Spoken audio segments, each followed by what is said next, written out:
In this video, I will quickly demonstrate how to use the Golf GPS Rangefinder app for all Fitbit devices. What you see here is a simulator used for development purposes. I will launch the app, and because I have already a round playing, which is less than 4 hours old, it asks me to continue. We press no for this time. What you see on the screen is that everything is marked green already, but the GPS turns green when it has a GPS signal. It can take up to several minutes to get a GPS signal. The first 3 Sense and Ionic have a built-in GPS, so it may take a while, but it's accurate. The other devices use the phone's GPS. So what we also see here is if there's a stable connection with the phone, and this indicates that the www if there's an internet connection. The last two are needed to download courses.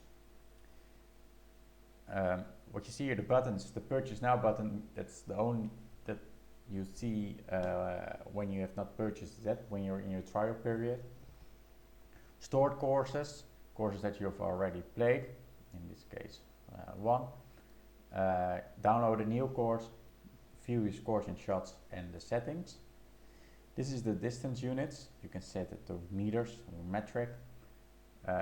You can keep score, automatically hole and funds, show hazards and doglegs if they are available for your course, track your distance hits with your club, swing detection,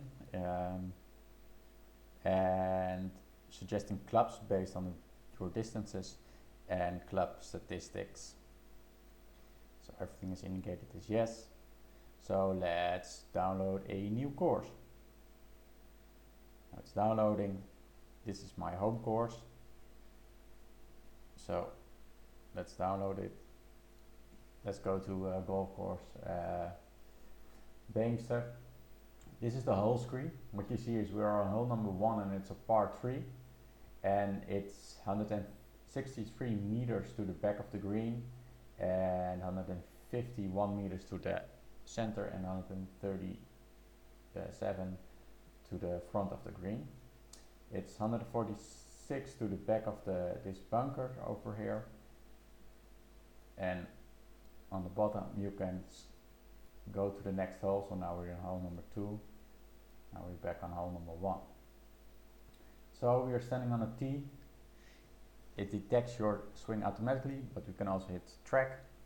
In this case, I take my iron 5 and I start tracking. Let's walk up. So we have hit 30 meters with iron 5. It's only 121 meters left. So let's assume I've hit the bunker. It's 80 meters to the center.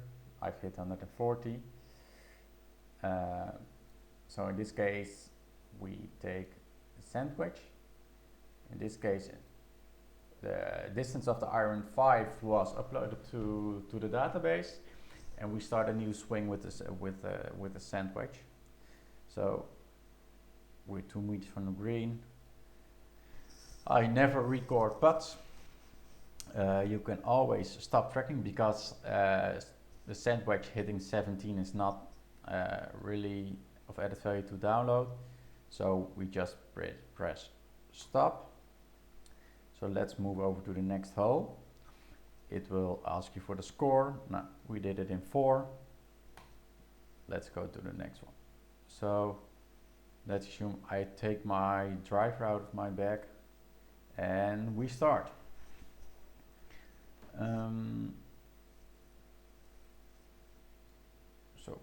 But what can also happen is that you want to change your club, because sometimes I take my driver, but I'm a little bit scared of this water, and this region is out of bounds, the forest of the neighbors. So in that case, we can select the club again.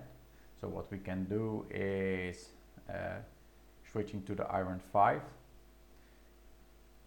And you don't want to stop your shot, you don't want to start a new one, so you press the back button. So now you see you have hit your iron 5. Now right in front of the water where I like it.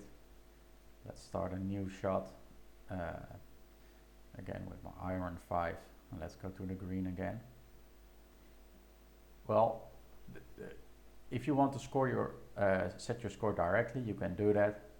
So let's pretend you did it in 5. And now if you walk next to the next green, it won't ask you for your score because you already entered it. So that was the very brief explanation. You can also head out to my support page for further instructions.